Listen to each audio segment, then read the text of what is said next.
Blog सुरु भइसकेको छ।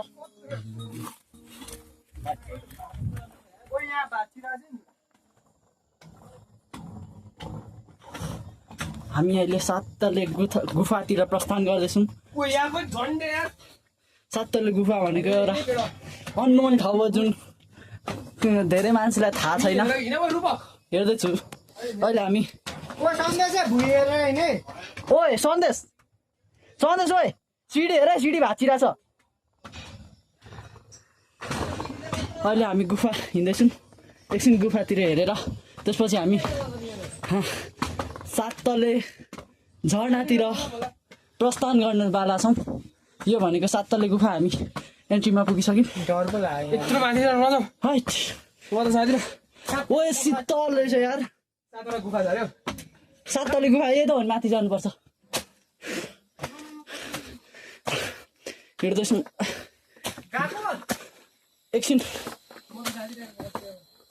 यही हो साइकलहरू आइज न।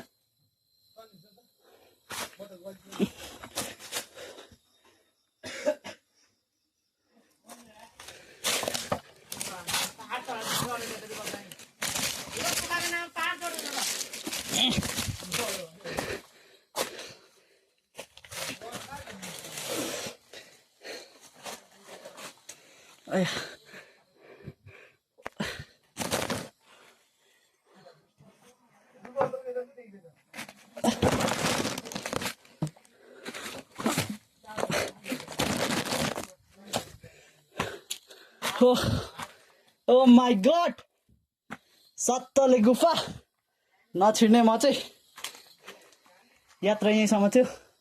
हाम्रो गुफाको चाहिँ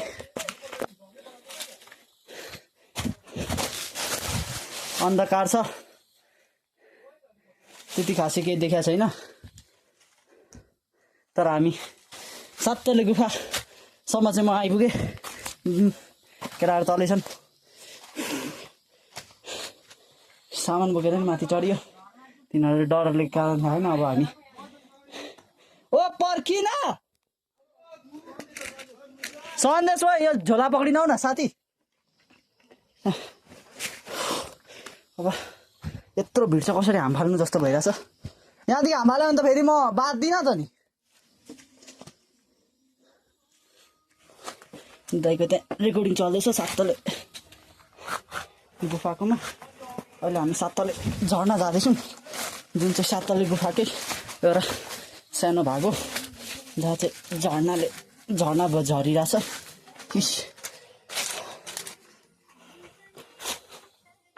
म बिस्तारै हिँड्ने प्रयास गर्दैछु। क्रक्स ल्याएर क्रक्सको ग्रिप अलिकति कमै हुन्छ। के न के भित्र के खोला जाने भने किन जान्दैन। म चाहिँ भयो म त माथि गएँ। के चाहिँ रहेछ केही त छैन होला। खाली छ गुफा तर दामी छ। सिसा केटाहरू सातले झर्नातिर प्रस्थान गरिसकेको छन्। Let's go. अहिले तपाईँलाई भ्लगमा देखाइदिन्छु नि के छ। जाने मन लाग्दैन। यत्रो उकालो भिड चढे जस्तो चढ्नुपर्छ। हेर्नु है दाइ, खाली छ भाइ। त्यही हेर्दैछु। जस्तै कि यहाँ एउटा घाम लागिरहेछ कि थाहा छ। तर यहाँनिर यो ठाउँमा छैन। केटाहरू सिर्फ झर्ना हेर्ने आएको रहेछन्। हामीले पुरै एक्सप्लोर गऱ्यौँ। यसो एक्सप्लोर हान्यौँ। यहाँनिर छ एउटा। ल अब हामी सातले गुफा हेऱ्यो। गुफामा त्यति खासै के थिएन। अब हामी सातले झर्नातिर लाग्दैछौँ। केटाहरू लागिसकेको छ सातले झर्नातिर। सातले झर्ना जाने, यसो इन्जोय गर्ने, खानेकुराहरू खाने, त्यसपछि मात्र हिँड्ने। ओ के भयो हामी अब यिनीहरूले एक्साइटमेन्ट जगाइसकेको छ। बाटो अन्धकार छ।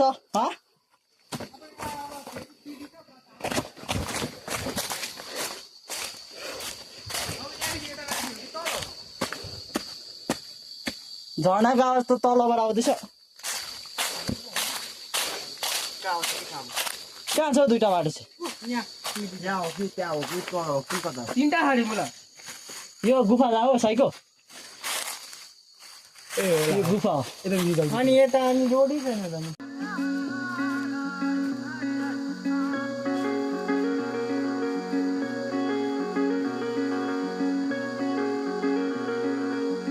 वेट केटा वेट वेट